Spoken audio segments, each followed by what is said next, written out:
En marzo de 1987 llegué por primera vez a Bozaguas como fotógrafo de lo que en ese entonces era el Ejército Popular Sandinista, acompañado de dos chavalas penconas, una Nikon FM2 analógica hecha para la guerra, que aguantaba golpes, agua y selva mientras disparaba, y una Canon F1, mi arma pesada con motor de 16 baterías AA, que con 2 ráfagas se tiraba un rollo de 36 exposiciones como si nada.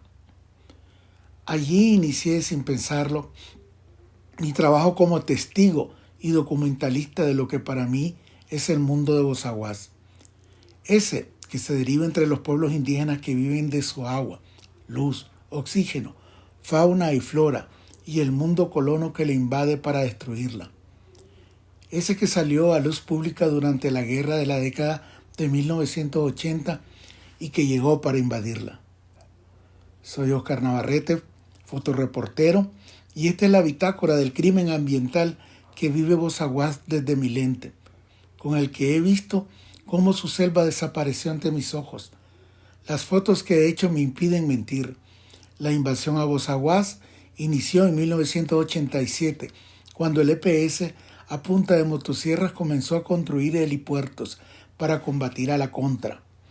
Una labor bien realizada, pues en 1988 el primer helipuerto ya estaba construido. 15 años más tarde, de aquel bosque frondoso, solo me llegaban las noticias del hambre y la pobreza. Eran los pueblos indígenas Mayangna y Miskito, que por 15 años más eran olvidados. Ya no era la guerra. Mis recuerdos, mis fotos de pelotones militares surcando la espesa selva habían pasado. Ahora era el hambre la que me llamaba. Ya no iba a Bozaguas en un helicóptero. Aquel inmenso bosque se había vuelto cercano. Una camioneta nos trasladaba por carreteras y trochas a Huihuilí, para luego tomar una lancha que surcando el río Coco nos llevaba hasta Raití. Ahora todo el Pacífico sabía dónde estaba Bozaguas. Las riberas del río no me parecían oscuras como una década atrás. Estaban repobladas por sus dueños y señores ancestrales, Mayangnas y Miskitos. En la selva y el río, los cayucos cargados parecían el testimonio de que la selva les daba vida, pero no era suficiente porque enfrentaban otro olvido, el de la indiferencia estatal. Mi cámara ahora era una Nikon D300 y con ella descubrí otros rostros y paisajes. No sería el último cambio. En 2006 y ahora con una Nikon D305 me dirigí nuevamente a Bozaguas. Las noticias del hambre y la pobreza en Bozaguas eran desplazadas por la invasión colona, como fue tipificada por los mismos pueblos Mayangnas y Miskitos. Mestizos del Pacífico llegaban con motosierras en mano para construir potreros y criar ganados. Además de saquear la madera del bosque, imágenes que se convertían, a pesar del lamento indígena, en parte de la vida de Bozaguas.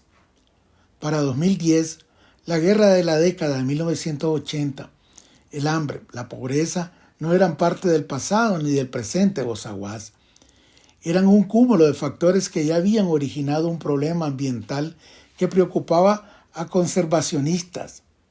El impacto de la deforestación, producto de la invasión de colonos que habían denunciado 4 años atrás, ya afectaba el núcleo y las zonas de amortiguamiento de la reserva. La presencia colona era un daño evidente, parecía incontrolable, aunque crecía paulatinamente, era constante y consistente en la cantidad de mestizos que invadían diariamente la reserva. Entrar, saquear la reserva y salir ya no era la norma.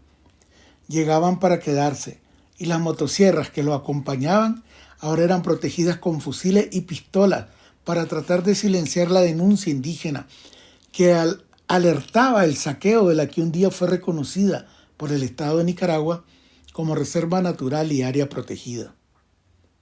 Regresé 4 años más tarde con sombrero y una Nikon al hombro. Mujeres indígenas caminaban sobre la destrucción, tierras arrasadas por el fuego esperando ser sembradas, crímenes y asesinatos en contra de líderes, Miskitos y Mayangnas que defendían la tierra eran las noticias que llegaban al Pacífico. A todo el mal establecido por la invasión mestiza se sumaban ahora el narcotráfico.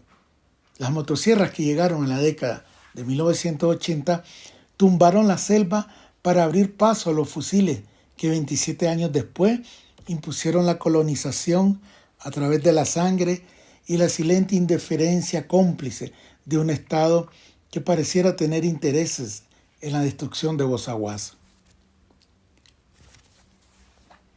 En el documento Causas de la deforestación y degradación forestal en Nicaragua, el Ministerio del Ambiente y los Recursos Naturales, Marena, citando un estudio del Ejército, admite que el 60% de los colonos dentro de la reserva de Bozaguas, la zona de mayor deforestación del país, no tenía ningún documento que les asigne la propiedad legal de las tierras que ocupaban.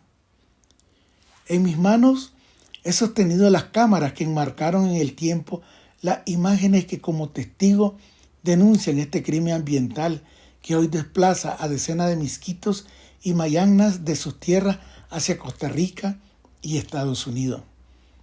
Mis recuerdos se funden con ellas y por momentos me hieren al ver cómo todo ha ido desapareciendo. Desde el exilio me pregunto qué Bozaguas encontraré al regresar a Nicaragua.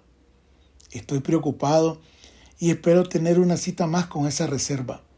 Espero que al regresar con mi cámara no encuentre una selva muerta.